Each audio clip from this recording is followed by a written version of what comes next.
Putang ina, pre.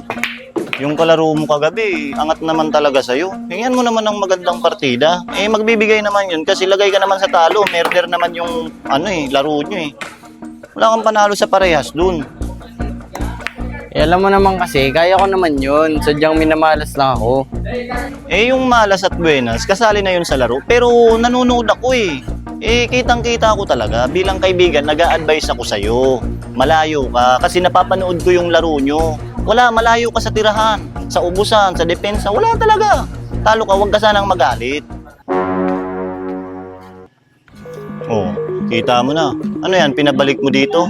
Bumalik eh. Uy, ano? Tara, ensayo ka na. Ano ba yan? Pinabalik mo pa yan dito? Eh, syempre, lamesa ko na to eh. Fighter ako dito eh. Okay, sige. Bahala ka. Oh, sige na, taya na. Oh, sige. Magkano pusta natin? 5-5 lang.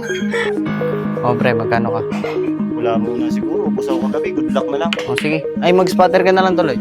O sige, mas mabuti pa dyan. Walang talo. O, teka. Race ilan kayo? Race 8 lang. Ay, oh, sige, sige.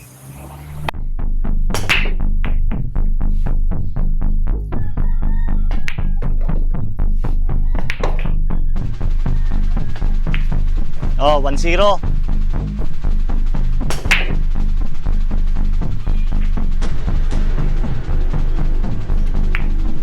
Nako.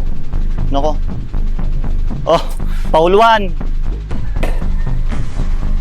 Nabitin kang masyado eh. Oh, 2-0 ha.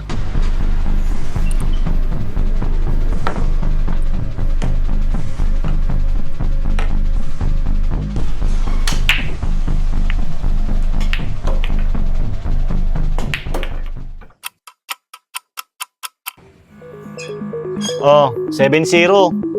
Putang ina. Ang ina, pre. Bawi. Umisa ka naman.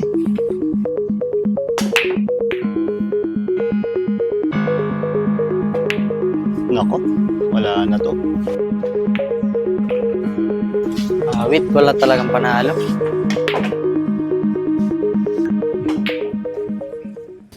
Wala talagang panalo.